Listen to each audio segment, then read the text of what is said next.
it's made its way to Ontario is having auctions for rental housing properties related to students, where the landlords will post that they've got a house. They'll say, everybody come over at whatever, 2 p.m. on a Saturday. They'll literally have them in the front yard and say, okay, who's bidding what? Let's start the bidding at $1,500 a month for this.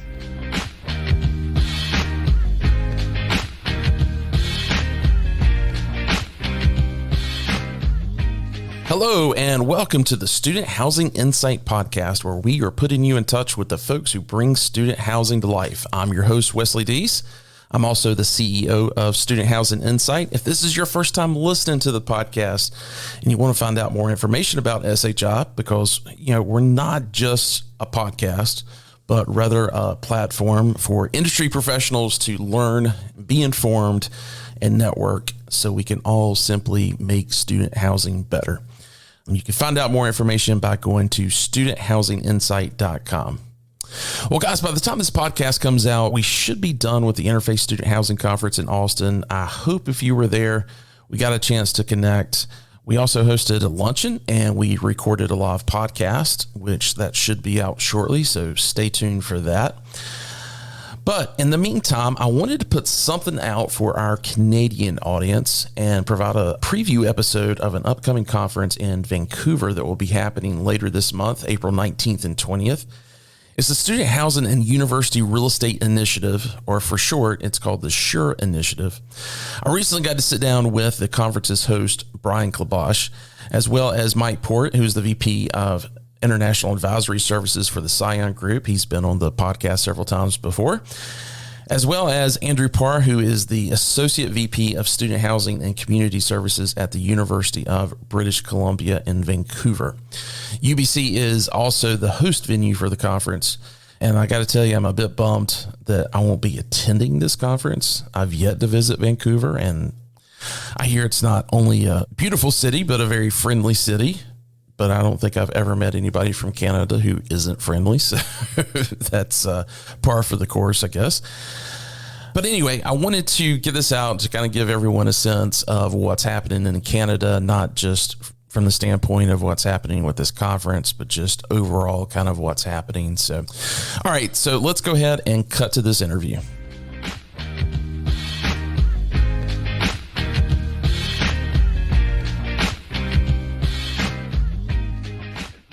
Well, gentlemen, welcome to the podcast. How's everyone doing? Great. Good to see you today. Very good. Great. Good to see you, Yeah. Well, Brian, good to see you. You've been doing student housing conferences for a couple of decades now, and no stranger to this sector at all. But I think this is the first time I've had you on the podcast, isn't it? It is. And it's a true delight to be here. I'm a big fan of your podcast, by the way. Well, I appreciate it. Really quick, you've got a couple of gentlemen that you want to introduce, but for those that may not know about yourself, about CAPRE, and of course this new venture, SHURE, that we're going to talk about, go ahead and give us the background on that. Yeah, so the SHURE Initiative is a new platform for media membership and events on student housing, university real estate at a global level. I've been in this space since 2006, the B2B business space. So I'm going on 17 years of being in this industry. We found a unique demand, if you will, for information, networking, membership on a global level for the student housing and university real estate space. And it came together as SHURE, the Student Housing University Real Estate Initiative. We felt we could do something a bit different here in the market by positioning this as an initiative with a mission statement. And our mission statement is to improve student lives and enhance the built environment in university neighborhoods. We're focused on three key regions: Canada, the EU, and then the Indo-Pacific region. That's our initial focus. We had been active in Canada for a few years, and post-pandemic, we found that the marketplace in Canada changed quite a bit due to a surge in student enrollment and also a surge in general immigration to Canada. So on the other side of the pandemic, we found a housing crisis in Canada, and our event at that time met a unique demand of providing information and facilitation of networking for folks. So over the past several months, this has developed into the SHURE Initiative. So we're really excited about the SHURE Initiative.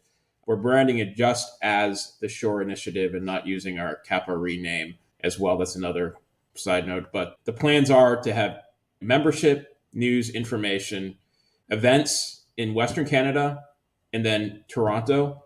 We plan to be in the EU, in Zurich, with an event this fall. And we're looking at Tokyo as well. Very cool. This has actually been growing more than I thought it could have. And we're getting a tremendous response from everyone from university officials to private student housing executives and even the government in Canada this time around. So I think people like what we're doing. I think we stumbled into a new platform, Wes, and we're just going to keep growing this as much as we can. Well, great. Well, I'll have you introduce your two other guests here that are a big part of this. One of those is not a stranger to the podcast with Mike from Scion, but go ahead. I'll let you make the introductions. Right. So we're joined today by two folks who will be participating in SHURE Vancouver. Andrew Parr is the Associate Vice President at the University of British Columbia. Andrew and I started to work together, I think, in 2020, but were preempted by COVID, and we have actually not met yet. So I think I'll be meeting Andrew in person for the first time next month. And Dr. Mike Porritt is a VP of International Business at the Scion Group Advisory Services. So Andrew is in Vancouver, and Mike is in the Greater Toronto area. And both of these gentlemen have been wonderful to work with in growing our platform in Canada. Both very progressive, very innovative, two of the smartest folks I know in the industry. You need to meet more people, Brian. Putting us at a high standard there. Mike, if you would, and again, welcome back to the podcast. We've had you on here before, and you've been at a couple of our live events, and we've taken some recordings from that and used them on the podcast before as well. And thanks for everything that you've done with us in the past from that standpoint. But if you would, describe a little bit for our audience. I mean, we do have a big group from Canada that listens to us every single episode. It's not quite as big as it is here in the US, but I think for those who don't know about the Canadian market and what's happening there, can you give a little bit of an overview so we can catch them up to date? Canada as a whole country has been facing a housing crisis for a while now. And it's not even just the usual what you hear about an affordable housing crisis. It's just, there's just flat out not enough housing at any level in most of the country right now, and especially the bigger cities. And the bigger cities in Canada is where our universities are. Not just the flagship universities like Andrew at UBC and Vancouver, but also there's several of the regional universities that are also in the big cities. So I believe it's 12 of our U15, which is the U15 is our big Research One institutions, are in the 10 biggest cities in Canada. So when there's a housing crisis in the city, there's a housing crisis for the students because not all the students live on campus. Our campuses have been trying to make arrangements. We're incredibly busy doing consulting jobs all over the country now to try to help figure out what demand is for new houses on campus, potential partnerships, et cetera, for both the colleges and the universities. And that differential between colleges and universities is one thing that makes Canada unique and also has quite a bit of implication for the housing market. Because universities and colleges in Canada, they're not interchangeable words. If you're going to college in Canada, you're going to what in the States would be like a community college or a polytechnic. Right. They're fantastic schools for what they do, but it's different than the universities. The universities have a different mission.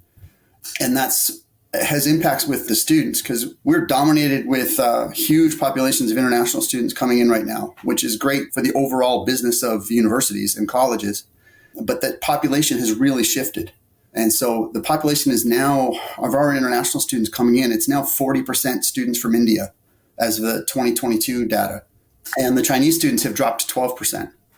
And 10, 12 years ago, China was closer to 30 and India was closer to 10, to give you an idea of that shift. And students from India come with 10 times less money than the students from China did. And so the implications for that in housing is they simply can't afford the kind of housing that was traditionally put up, both by the campuses and off campus. So working with the students and the colleges and the universities to figure out ways that we can design student housing that's both financially feasible, whether it's on campus or off campus, but also something that the students can afford and get the most out of, which a lot of times means higher density, shared rooms and things like that. And the students actually have asked for that, even up to the graduate level. Gotcha. So that's been a big shift in terms of the housing crisis. And then the other big deal is that BC has been probably the most progressive government in this, in supporting the universities and the colleges with low interest loans and occasionally grants and freeing up a little bit of the flexibility in public-private partnerships to get more housing on campus. Because the basic equation is every student you put on campus gives a bed to that student, but it also frees up a bed in the city. And then that helps the city out too. Great. I want to go back to something you mentioned there a little bit about international students and park it there for just a quick second, because you and I have had conversations about international modality and how that is changing both through the pandemic and also with geopolitical reasons behind it as well. Can you kind of give us a little bit of update on, I don't know if you've got numbers in front of you that you can use or some stats that you're familiar with, but can you give us a little bit of idea of what the outlook is looking like for international students over the next 5 years coming to Canada? Yeah, I was actually just doing a report about this yesterday, and the 2022 stats just came out a few weeks ago. So we have right now in the college population, we have a total college population of a little under 800,000 students. Almost 250,000 of them are international students. Wow. And of that population, it's close to 65% that are from India, which is a really weird situation to be in, to be so reliant on one particular country. But in general, we have good relationships with India, and they don't have a big enough higher education system to keep their folks. Yeah. And we also have a large Indo-Canadian population in Canada too. So they have lots of family and friends here. So that's the biggest shift. And even at the university level, it's not quite as extreme towards any particular country, although India is the leading country and China is dropping. But the Philippines, Brazil, and Nigeria are all pretty quick risers as well. And we've seen a big increase in students from the Ukraine related to refugees and fleeing Ukraine to come to Canada. Okay. But the biggest difference for those listening in the States, Canada in 2022 had more than 800,000 international students. As a gross number, that's almost as many as the United States. And the US has 10 times the population. And within a handful of years, we'll have more international students in Canada as a country of less than 40 million than the US does as a country of probably close to 370 million by that time. So we're very reliant on the international students, but their demographic has shifted quite a bit. And that's happening now and going to be a big adjustment in student housing. There's huge demand, but it's not the same. It's not demand for the same type of thing that it used to be. And that's what we have to adjust to. There's even a bigger crisis in the UK, and plus the UK isn't having the demographic fall off that we're having with Gen Z here in the States. And so the UK used to be a big importer, and still is, of Indian students. And so I've got to imagine the pressures that the universities in the UK are getting are probably pushing a lot of those Indian students to Canada and the US as well, and certainly Australia. There's one more thing I could add that I forgot. The other part that draws a lot of students international to us is if they complete 2 years of studies and get their diploma, certificate, or degree, if they go to a 4-year institution, they can apply for a work permit that's good for 3 years. And the stats from last year were 74% of incoming international students intended to stay to apply for a work permit, and 64% intended to apply for permanent residency. We have very immigration-friendly international student policies, and that's all also driving a lot of students to Canada. And Australia sees the same thing because they have very similar policies as well. That's why there's a lot of drive of international students to Canada and Australia. And we also have very good schools. Yeah. UBC, where Andrew is regularly in the top 25 in the world. And if you take out the privates, UBC is probably in the at least top 10, if not even higher. McGill, where I used to work, and University of Toronto, they're always in the top 40 or 50. And I think we've got 9 or 10 now in the top 200. So the quality of education is also super high. And I'd like to think we're a pretty friendly country too. Could I just jump in with a quick comment? First of all, everything that Mike says resonates so much with me. Like everything you say there is conversations we're having at UBC and challenges that we're realizing at UBC. But the comment, Mike, about the number of international students coming in from many different countries around the world is very true here. And I think what that means in the context of student housing is universities and colleges have a responsibility to develop student housing. We're inviting these students to come. There's so many of them, it's actually impacting the housing crisis in Canada. The number of international students that come that need shelter is impacting other people, other Canadians and other immigrants and whatnot to have access to shelter. I think there's actually a responsibility that universities have, that if you're inviting international students at the rate we are inviting international students to come to Canada for their education, that we have a responsibility to provide shelter to them as well and help support or reduce the crisis that we are facing in Canada. Well, Andrew, what's your opinion on how much the private sector is going to have to be able to partner with universities to make that happen? Are most of the universities in Canada looking to the private sector to help with that? Or is that something that the universities are trying to figure out within their own budgets? It's a very good question. It's an interesting question for me to answer because UBC is very independent in terms of developing its lands and student housing. And we don't have any partnerships really at this point. But that said, that's my experience, I think is absolutely essential. And we're seeing increased opportunities. And I'm sure the SHURE event is going to expose a lot of those opportunities and make some really helpful connections for independents and third-party operators and developers that maybe are developing other types of housing to get into or look at opportunities to get into purpose-built student housing and partner with universities and colleges across the country and across the United States as well to support this challenge, I think, that we're facing. Yeah. Mike and Brian, you guys are a little bit more familiar with the P3 process in the U.S. And of course, there's bond ratings and things that have to go behind it. A lot of reasons that the universities look to do that. A lot of times you'll see a 501c3 created separate from the university. Is that process very different in Canada when it comes to P3? Or if there's a developer in the States right now that is kind of scratching their head saying, maybe Canada makes sense, what kind of differences could they see in that process? I'll let Brian talk in a bit about the campuses with land trusts and trusts focused on construction, because he probably knows more about that than anybody. The 501c3 is a U.S. tax foundation related to the campus, things like that. Obviously, if it's a U.S. tax thing, we don't have 501c3s. We do have some things that are similar in general principle, but the evolution of P3 deals in Canada has been really interesting. Several of the colleges in Ontario did P3s on a basic land lease. Developer came in, put up the building, ran the building for the college, and Bob's your uncle. It was a relatively simple deal. The colleges wanted housing and they got housing. And those deals were good for what they were. Mm-hmm. They're done at a time when there really was only about one company that could do it anyways. And there wasn't a lot of experience in doing those kinds of things, but that has since changed. Now there's several companies that do those kinds of works in Canada. So the flexibility of the deals is quite a bit different.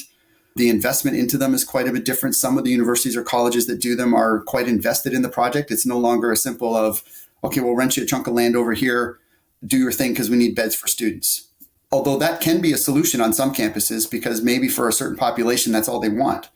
But when they want to focus on the first year housing, we do have those arrangements now with developers and universities and colleges where the institution keeps the student life and admissions part, but the developer is providing the funding. And then maybe there's a partnership on investment or there's a revenue share above a certain occupancy point. But the deals are starting to grow in their complexity and their true partnership level. And I think that's a good thing. People have been paying attention to how the deals have evolved in the States. Note the ones that work the best. Note the ones where there were maybe some failures and why those failures happened to try to prevent them from coming up here. It's still evolving. We're nowhere near the point where anywhere near the expertise and the complexities of the States in general. But those deals, mixed use facilities, for instance, there's now 2 of them that have been completed and running a couple of years. One's at Toronto Metro University, where there's 7 floors of a faculty of nursing and health sciences with student housing on top. And Centennial College on the outside of Toronto that's got 4 floors of their hospitality and culinary arts, as well as really, really fancy cooking classrooms and everything else. And the students in that program run the dining hall and the conference center. And then there's 700 students on top of that. So those deals are starting to come up now. And that's good, especially for the urban schools that are very limited on footprint. The mixed use deals are looking more attractive because nobody has as much space as Andrew. So they don't have a place to put things all the time. Just real quick, Brian, what's kind of the typical timeline for a development in Canada? Is it much different than here in the States? Pretty similar in general. From the time you say go, whether you do it as a P3 or whether you do it as a design build on campus, you're typically looking at approximately 2.5 to 3 years, depending on the size and scope of the building. But I'll let Andrew speak to the trust because there's a few other schools using that style as well. And Andrew's been responsible for building several buildings recently, so he can very much talk directly about the timelines and construction issues too. Thanks, Mike. I wish we were 2.5 to 3 years from go to occupancy. We're probably more in the 48 to 54 month range. And that's a little longer than it was before, but probably only 6 months longer than it was, say, 10 years ago. And that's largely to do with each site we build on at UBC is getting a little bit more complex. We do have a lot of land. We're about 1,000 acres, and many of that land is sort of not the academic core. It's the neighborhood development. And we're building student housing both within the academic core and in the neighborhoods. But we have our own internal, basically, municipality process. So the approvals are done internally, but they're still very robust. So we have to go through the design process, a 6-step approval process between our executive and our board of governors, and then the construction process and occupancy. So that's about a 48-month, 54-month in a worst case scenario kind of a timeline right now. Gotcha. Is it that way both on residential as well as academic buildings? Yeah, that's a great question. I think it's a little longer on the academic side and Really? student housing. It could be a little quicker in the neighborhoods so in the neighborhoods, we got back up a little bit. UBC has an arm's length entity called UBC Properties Trust, which is our development entity. It's owned exclusively by UBC, and its core purpose is to deliver service back to UBC and develop these neighborhood lands around the university academic core. And in that, they're building all types of housing. So there's market housing at full market rates. There's market rental housing. And then we have a number of initiatives around student, faculty, and staff housing that are discounted in some way. And that's really to address the issues that we've talked about earlier around the housing crisis, allowing for recruitment and retention of high quality professors and staff and students to UBC and giving them housing and shelter at a rate that's affordable to them. Mike was talking about the housing crisis earlier. It is across the country, and it is mostly in the large metropolitan centers. And I would say Vancouver is probably at the top of that, slightly ahead of Toronto. A 1-bedroom right now in an old, say, 3-story walk-up is probably in the $2,000 range per month to rent, for example. A 3-bedroom, $5,000 a month. Newer would be even more than that. So affordability for students is a really huge challenge as well. So not only attracting these international and domestic students to UBC, but then giving them shelter that they can afford during their academic pursuits is a critical part of our thinking right now. Mike, I know and Brian, I want to come back to you on that other topic we're about to jump into, but just really quick, I remember 5-6 years ago when I was doing some consulting in Canada, there were rent caps that had been put in place in certain areas of Toronto. That was a really hot topic. Are we seeing that beyond Toronto now? Is Vancouver dealing with that as well? I'll speak to Ontario first, and I'll let Andrew talk to Vancouver. There's a government that's come in like the last 5 years or so in Ontario, and they've largely taken away the rent cap issue for anything newer than 2018, which has made the affordability crisis basically go on steroids.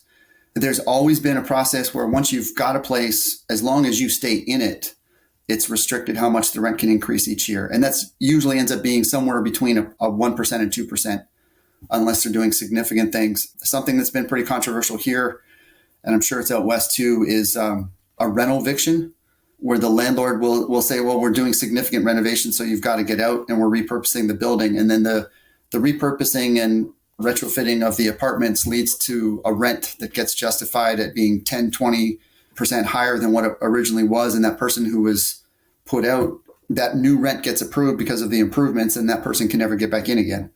Yeah. So that's becoming a common thing. And then the other affordability one, I know this is in Vancouver and it's made its way to Ontario, is having auctions for rental housing properties related to students, where the landlords will post that they've got a house. They'll say, everybody come over at whatever 2 p.m. on a Saturday. They'll literally have them in the front yard and say, okay, who's bidding what? Let's start the bidding at $1,500 a month for this 2-bedroom. And then it'll just go up and up until people stop bidding. And then that's who gets the lease.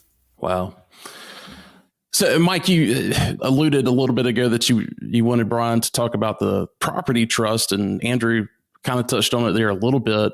Brian, if you will, let's jump into that, because I think we need to go into that a little bit more deeply, because to me, it sounds a lot like a real estate foundation that a university in the States may have, but I think it's a little bit deeper than that. Can you start to explain? I know Andrew's got some points he could add to that as well. Right, you're right. And this is where the U in SHURE comes into play. Universities are often the largest property owners in municipalities, boasting a robust portfolio of office buildings, classrooms, athletic, and other ancillary buildings. So what we're finding with SHURE is that universities such as UBC or University of Toronto in Toronto are very progressive, very inclusive with their master planning and their strategy that is welcoming faculty, staff, students, and the general public. There are other universities that are less progressive with their real estate, more focused on the core academic mission, and starting to come around to recognizing the value of their real estate and how that can monetize and bring value to the university. So each university or college has its own real estate operating entity. In most cases in Canada, it's a real estate property trust at the direction of the board and the overall university. So I defer to you on this. I think your story and your campus vision 2050 is quite interesting. I think, for the folks watching this, understanding that, UBC has a significant portion of land in Vancouver, how many buildings, how many square feet, and just describe the plans and how inclusive it is in terms of the types of buildings. I mean, you've got for market residential. You're a city within a city, in short. And it's a very inclusive, very progressive plan. I think the audience, you can convey that to the audience. Yeah, a city within a city is probably a good way to describe it. So UBC is made up of about 1,000 acres. It's on a peninsula. On that 1,000 acres, a large chunk of that is actually designed as what we're calling neighborhood lands. It's not part of the academic core. It doesn't have academic buildings and whatnot. It's actually neighborhood developments. And those neighborhood developments, as you say, Brian, are whole communities where we have a mix of market rental, market sale, condos, and that type of development, townhouses, and then purpose-built student housing and faculty and staff housing that's actually built with a discounted rent and other incentives to as an attraction tool to UBC for faculty and staff to be attracted to work at UBC and come to Vancouver, which is a very, as we've talked about before, a very expensive marketplace. And one of the reasons we don't attract actually quality, say faculty, staff, and students is because it's too expensive to come here. They'd like to come here. They'd like to be a part of UBC, but they decide to go somewhere else because they can't afford to come to UBC. Not from a tuition perspective, but from a shelter, food, childcare perspective, those kind of things that are really important to families. So we're really trying to build out these whole communities where we have childcare facilities. We have all of the amenities that support an individual or a family, grocery stores, restaurants, doctor's offices, all those services are available and creating these whole communities. That work is done by UBC Properties Trust on behalf of UBC. And the proceeds that are generated from that become part of an endowment at UBC, and we're borrowing from that endowment to build our student housing. Okay.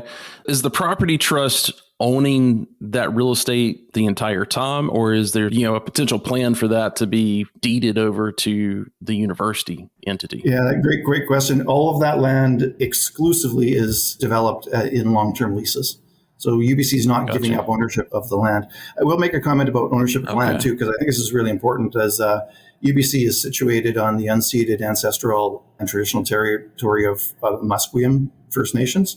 And we have a very close relationship with our Musqueam colleagues. So we're really, I would say, privileged or blessed to be able to develop and utilize this incredible land that we're sitting on. But it is in partnership with our First Nations partners, in this case, Musqueam. Great. Can I jump on something that Mike said earlier?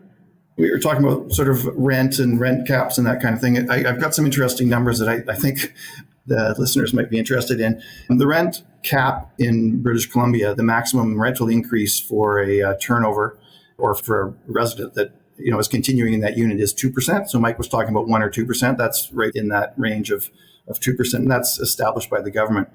But the rent eviction and other ways of forcing tenants out of a unit and then doing a minor renovation is a strategy that many landlords are using. Last year on turnover units in Vancouver, the increase was 27% for the same unit, meaning that the average increase in rent in the Lower Mainland was 11% last year.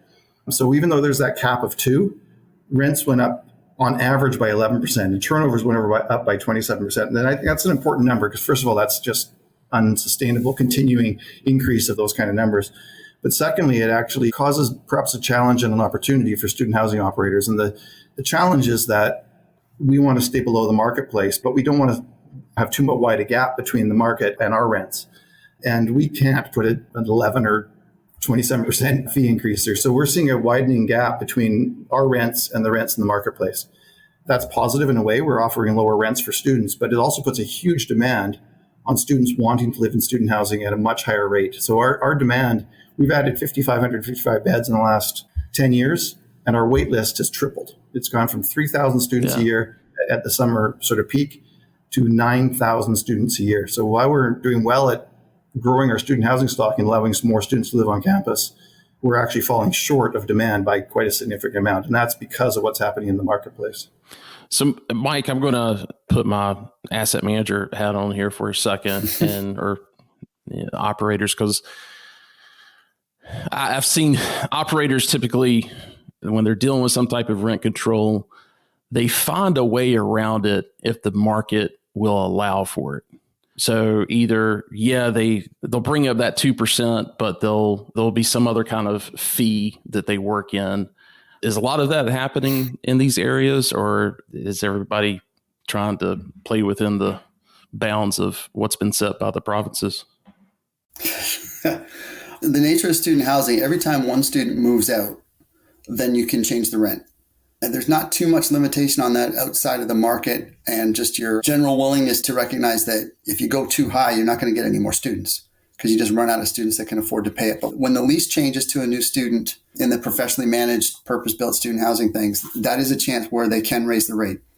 If that student stays, then they're subject to that, whatever the particular province is, what their limitations are, 2% or less usually. But as soon as they move out, then they can change it. So are they making move-outs mandatory then? Not yet, because most of them still like the idea of keeping students. And plus they know they're probably not going to get a student that stays with them beyond 3 years, because they usually lived on campus their first year in a university market. Probably you're not going to get them beyond 3 years. Yeah. Let me ask this question. How does that work with, because we deal with a lot of transfers in student housing between academic years. Does that transfer count as a move out as far as that's concerned? If it's off campus, it's a new person. So unless they figured out a way to just transfer a lease within a year, which sometimes can happen, then that student is a new student and they can raise the rate if they want to. They often won't do it in the middle of a year, but just for the hassle of bookkeeping, but they would be able to. Great. Andrew, are you guys on a quarter system or semester system? Semester. The big academic terms are September to December and then January to April. We have a fairly strong summer program as well. So we have a lot of year-round housing. In fact, 6,000 of our beds are on contract students that live with us on a 12-month basis. That really helps the pro forma as well. One of the challenges of student housing, whether you're an in-house operator or third party, is that students often want those spaces for only 8 months of the year. And either you have to charge a premium for that or you're sitting with no revenue for 4 months. So a lot of our development recently has been on 12-month contracts. That was hard to sell at first to students. Now, actually, they love it. Our wait list is longer for year-round housing than it is for winter session housing because they know they have stable housing for as long as they want it. And to the point earlier around international students, we know our international students, there's a 1-to-1 ratio. Every international student that comes to UBC for their first year wants to live in student housing. And 75% of them, probably more now, but 75% in the last study we did, indicated that they want to live in student housing for the duration of their studies, whether that be, the next 3 years or 5 or 8 years or whatever that might be. Yeah. So that's putting pressure not just on that first year experience that many universities focus on, but actually offering upper year and graduate housing as well. And we're trying to meet that objective. Great. I want to get to Brian a little bit more on the SHURE Initiative and some things that are specifically planned out for this conference. Andrew, I know we've got kind of a time crunch here, so I want to be cognitive of that. And is there anything else before you go that you want to share with the audience as it relates to Canada and what you guys are experiencing specifically at UBC? I could just touch on something that we're going to delve into a little bit more and share at SHURE, which is the process that we're undertaking right now at UBC called Campus Vision 2050, which is a long-term planning process for what this institution looks like, both the academic side of the house, but also the neighborhoods and the development, housing development and whatnot over the next 30 years. What do we want to look like? What does UBC want to accomplish in the next 30 years? Looking at things like rapid transit to campus, which we currently don't have, a variety of different types of housing, what the academic mission is, and what kind of investments we need to make in the academic world. All of that's being considered. And there's a significant community engagement process that's underway around that. And what we've heard remarkably, actually, almost exclusively, is that access to affordable shelter is the number one issue for faculty, staff, and students, ahead of anything to do with sort of thinking about the academic mission. So one of the debates UBC is facing right now is the development of housing actually supporting is it superseding the academic mission? Is it supporting the academic mission? And some academics will argue we're investing in housing and we're not investing in the academic mission. I think most people are arguing that access to housing that allows for faculty, staff, and students to be successful is supporting the academic mission. So that's kind of where we're at right now with that. But it's really remarkable that engagement through this process is focusing almost exclusively, from anyone that's involved, anyone in the community that's engaged with this, is focusing on the issue around housing. So it really emphasizes how much of a crisis it is and how important it is for universities like UBC and others to think about and invest in housing to be successful and to be successful into the future. Great. I hope you can stay on for just a little bit longer, but I know you've got to get 6 across minutes. that 1,000-acre campus. So Thanks, Wes. Yeah, thank you. Brian, a little bit, could you just, we'll make sure we've got a link and everything in the show notes where they can register, but can you give the audience a little bit of background on who should be attending, what the dates are, and what to expect? I don't know if you've got room rates worked out with local hotels or anything like that, but can you share a little bit on that? Yes, well, so all very good questions. The event, it's a 2-day event. There's a 3rd day bolt-on, which UBC is hosting as well, but opening act is April 19th. It's an event, we call it CapTech, Canada Property Technology Exchange. The first day, a single track event about property technology with the thesis that technology is improving and enhancing landlords' experience in the operating environment. And on the flip side of that, the tenant experience. So day 1, April 19th, all about property technology that is in some way touching the experience of the owners and managers and operators, and then the tenants. That's one track. We have entertainment on the night of the 19th. The 20th is the main event. We have 2 tracks concurrently. We have the university real estate track, which will cover all types of activity happening on campus, from retail to building affordable housing to academic buildings, P3s. Then the second track on the 20th is housing for student accommodation. We get into discussions about raising capital, investing in off-campus student housing, or entertaining partnerships on campus. Andrew, you might want to touch on the 21st. UBC is hosting its own private event as a bolt-on on the morning of Friday the 21st. So SHURE is the 19th and 20th. We're encouraging our folks to stay an extra day, the 21st, because UBC is having its own private workshop. Andrew, I don't know if you want to mention that as well.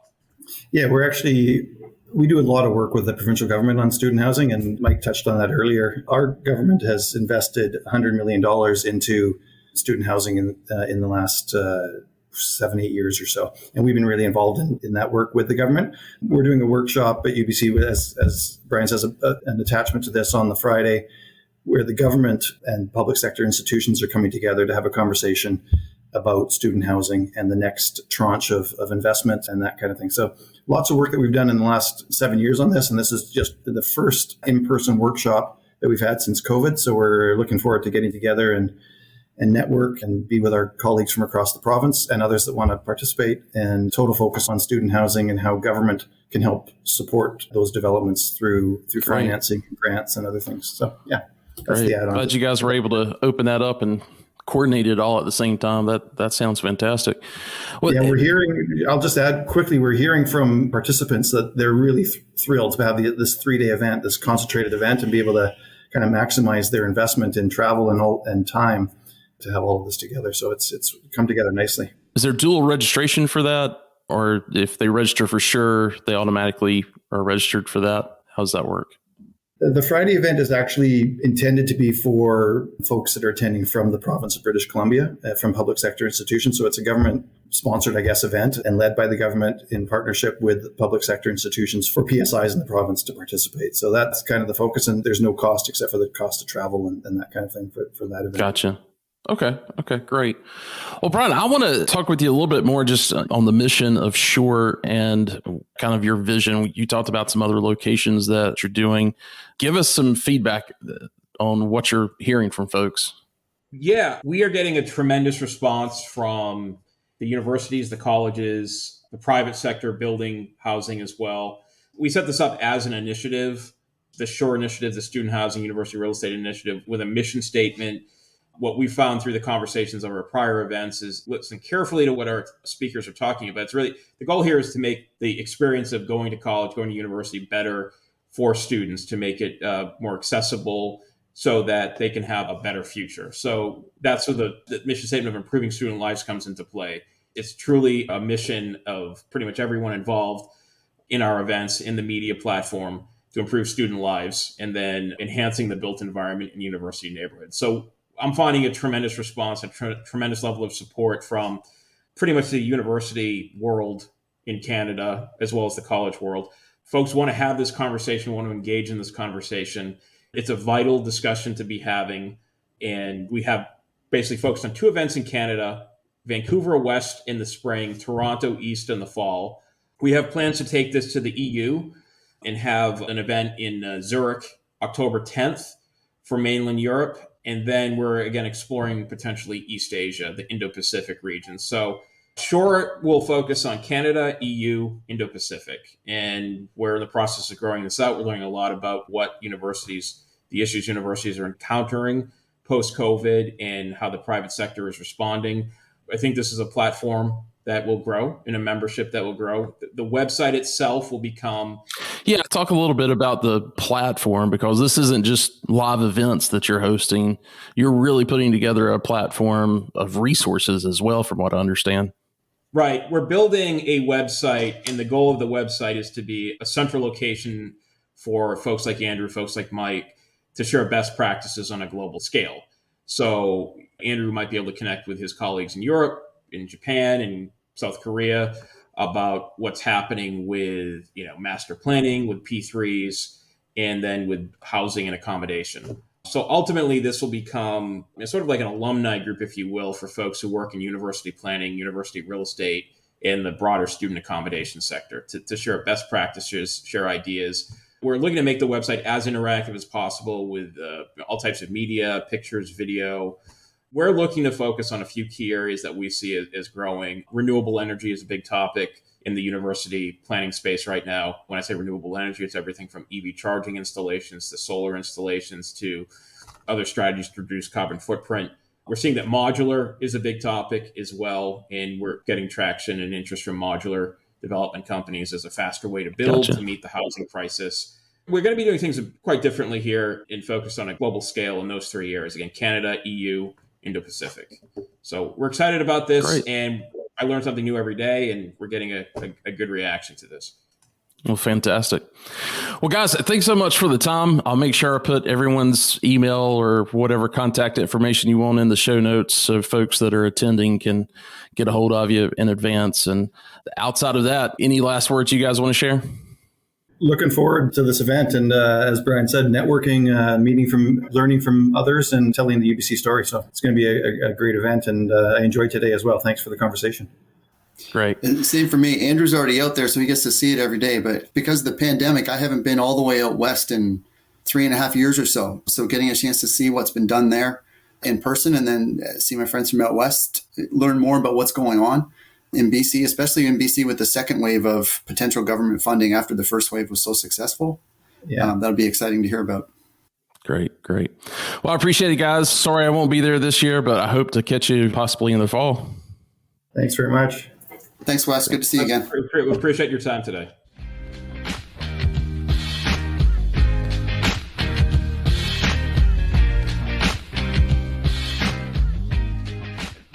Well, again, thanks to Andrew and Mike for their time. I always enjoy talking to Mike, and it was great to meet Andrew. I think we'll probably have both of them on some future podcasts when we talk about Canada.